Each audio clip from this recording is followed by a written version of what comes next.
Hey friend, thank you so much for joining me again this week to talk about the wild ride that is multi-passionate creative entrepreneurship. There's always something new to learn, and I am always happy to share the tips and tricks that I'm learning in my own business that will help you succeed in yours. And today I want to start with a story about my weekend because it's truly relevant to time management, which is the topic of today's talk. So this weekend, I started renovating 2 bathrooms in my home. And I should back up a step and say that we did already have the shower done by a family member. So our master bathroom shower was enlarged by about 300%, which is amazing, let me tell you. And so we have some extra work to do after that shower is done. I wanted to paint the vanity, I want to paint the walls, and we also need to tile the floor to match the tile that's in the shower. And along with that, I also wanted to do the guest bathroom because why just renovate one bathroom, right? I might be crazy. Also running a business. I was on vacation last week. It's never dull around here. So in order to renovate the master bathroom to really make it the oasis that I want it to be, my partner Brian asked if I would start in the guest bathroom, do a trial run of some of the techniques that I'll be using, and then carry them over to the master bathroom when I was certain it would be a success. Small shout out here. I am not affiliated in any way, but small shout out to Heirloom Traditions Paint. It's an all-in-one paint that made my life so easy this weekend. But what I really want to talk about here is the time that I had to take to do this project. And in my head, this was a full-on 2-day project. I had planned it out that Saturday was going to be the day that I cleaned and prepped and taped, and then Sunday was going to be the day that I painted everything. And so for reference, this weekend, my entire job was to paint the vanities in both bathrooms. And what I needed to do that was get over the hump of thinking how much time it was going to take. Because in reality, when I sat down to do the whole thing, it took me about 6 hours on Saturday to do everything that I just listed that I had planned as a 2-day project. So instead of it taking me 2 days to do the clean and prep on one day and the painting on the second day, it actually only took me 1 day to do all of that. And then on Sunday, I was able to settle in and get the vanities put back together, the doors back on their hinges, the drawers put in, and by the end of the day yesterday, absolutely everything was done, and I had lots of time to spare. I went and bought pupcakes for my dogs in the middle of the day yesterday because I had plenty of time to spare. And the reason that I'm talking about this project and the way that I managed my time for this home improvement project is because similarly in my business, and I'm sure also in yours, is that we tend to overestimate the amount of time that a project is going to take. And as someone who has struggled with anxiety for most of my life, when projects seem daunting, I'm less likely to take the next step to get it done. And what I found in my own business, and also in the businesses of those that I speak with, that I connect with on a regular basis, what I found is we regularly overestimate the amount of time a simple project will take. And in doing so, we actually hold ourselves back from getting shit done. I hope that this is, sort of resonating with you. Otherwise, skip forward. There's some quick tips at the end that you'll be able to implement either way. But what I want to talk about here is getting started. And I've talked about this before. You've heard me say it in the emails that you've received from me. You heard me talk about it last week in my first YouTube video, but taking messy action to get shit done. It's so important. Honestly, it's like one of the pillars of my business these days is that just getting started a lot of times will give you the momentum to get not only that small project done that you thought was going to take so much time, but also roll that into getting further projects done.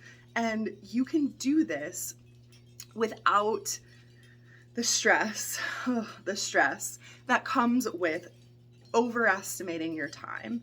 And so what I'd like to do now is give you those actionable, implementable tips that I always promise to help you better manage your time so that you don't feel this overwhelm when you sit down and you look at all of the tasks on the list that you have.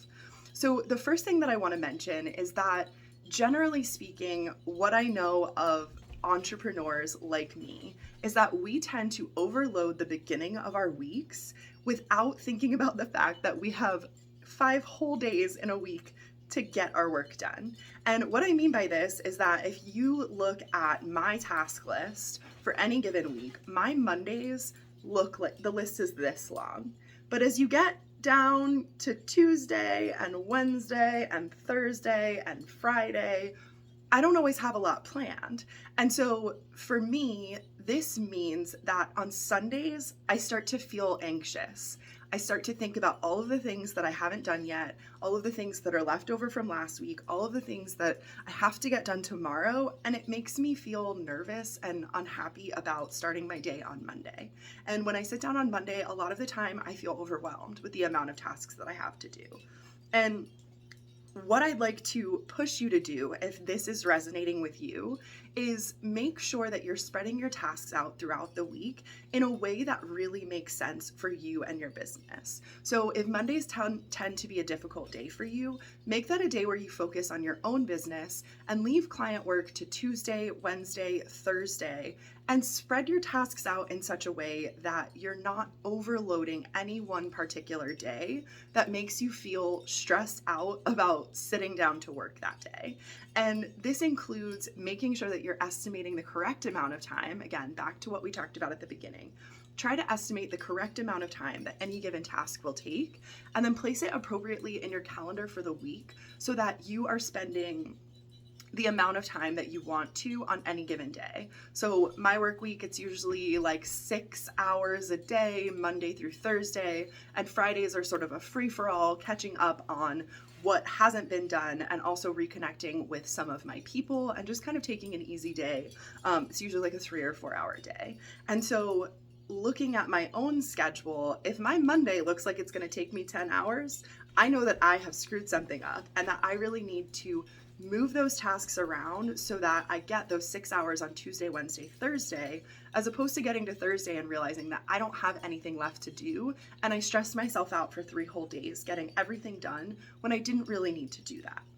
And the next thing that I want to mention here is the project management tool that I choose to use in my business, and which I think would be very helpful for you to wrap your head around everything that you're doing in your business.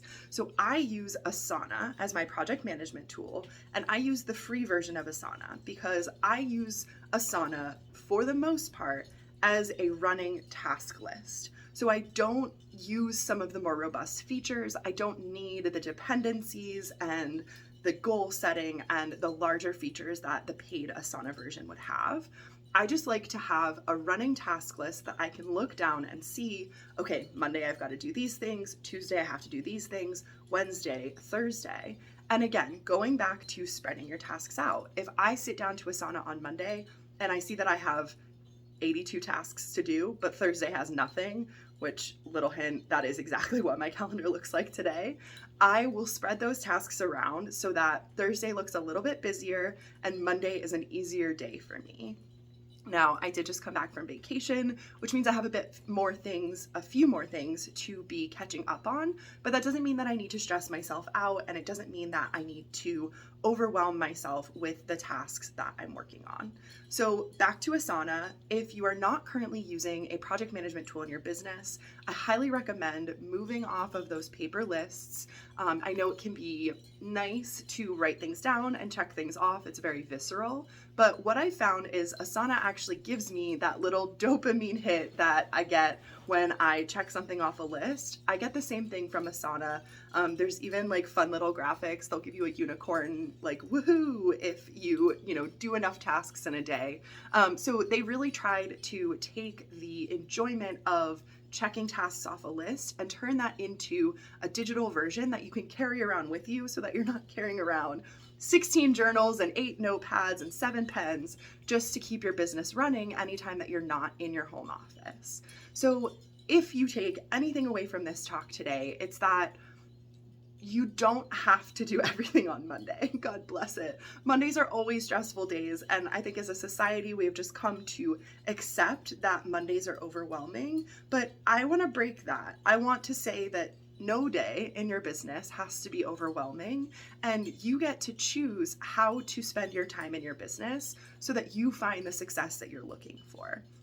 If you have any questions at all about managing your time in your own business or how Asana can be a useful tool for you, I would urge you to reach out. Shoot me an email. You can always reach me at hello@wandersoulco.com.